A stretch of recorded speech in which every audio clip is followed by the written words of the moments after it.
Tadi Faik kata kau dengan dia macam ada something going on.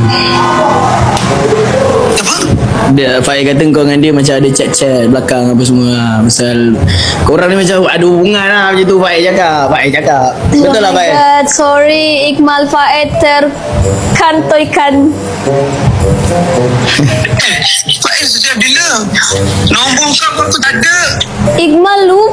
Oh, pandai kau mau tutup sekarang. Faik tahi. Mana pernah ada? Patut bolehnya kau tutup. Dengan aku kau cakap lain. Dengan Hazan kau cakap lain. Mal apa ni Mal? Kau nak ingat ke bantal yang kau bagi aku tu? Bantal buruk tu. Kau suruh bikin tidur kan kalau tiada bahumu kau cakap. Dengar tak dia cakap buruk tadi, dengar? Ni cuba sebab ada kau ni. Cuba ada kau. Sebab ada kau. Mana dapat? Sumpah tak ada. Wallahi tak ada. Nampak? Kau nampak? Iqmal sayang aku.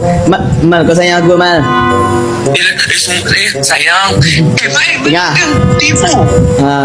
I tahu buat I tak marah pun sebenarnya. I tahu you dengan siapa actually kan. I tahu you dengan I tahu you takkan dengan Pak apa semua. I cuma nak validation from you. I nak something macam betul-betul mengesahkan macam tu. Sebab I tengok Pak ni dia lulu Rina lah babe. Betul, sumpah dia lulu. Dia dengan kau jauh beza. Dari segi muka pun jauh beza. Dah masuk sikit-sikit. Jadi kau mau cakap Azan lebih cantik dari aku. Of course lah. Jadi tu hari kau cuba try aku kenapa? Bila? Ada hari tu. Nak engagement je tu. Lupa I kata dengan Donia waktu tu. Nak engagement je. Faham. Tak apalah malam ni kau jangan chat aku aja om call, okay? Mama dengan astaga beraninya kau main sumpah. Memang tak pernah cakap kau pergi balik Sabah saja. Beraninya kau main sumpah. Kau pergi balik Sabah. Kau masa-masa kau puji aku. Oh my god, mentang-mentang sudah aku reject kau, ini kau balas. Sumpah aku tak pernah Azan. Sumpah aku tak pernah. Tak apa, aku percaya kau Mal. Kau tahu kan. Okay.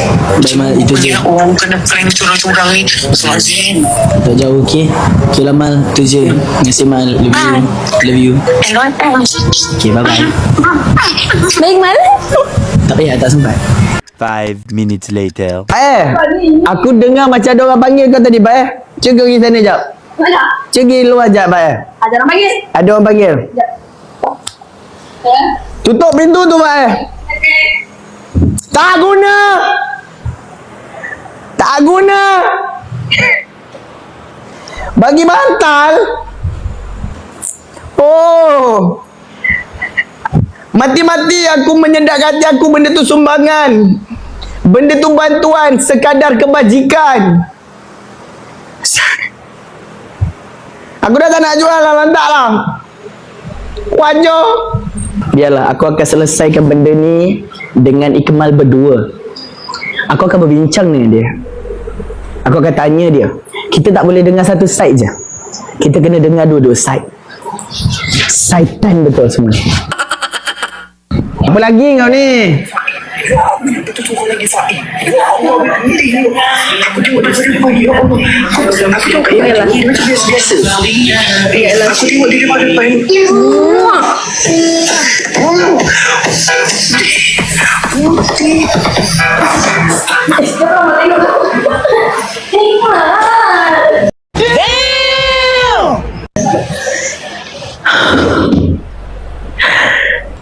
Muah ya. Siap kau Iqmal? Siap kau. Kau tahulah nasib kau lagi. Kau muah-muah ya. Faham? Saya gurau tadi tu yang pasal Iqmal tu. Saya gurau pasal Lokman betul saya gurau. Kau jangan risau, okey? Tapi drama tetap ada. Drama susulan akan tetap menyusul. Jadi akak-akak semua ready, okey? Gurau-gurau juga. Gurau-gurau juga. Drama tetap ada. Alright? Faik tak guna. Bye-bye. 7 hours later.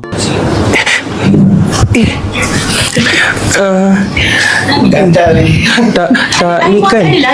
Tak marah kan. Okey, jawapan dia ada pada mem. Perlu ke kita buat live? Saya tak rasa itu sebuah keperluan.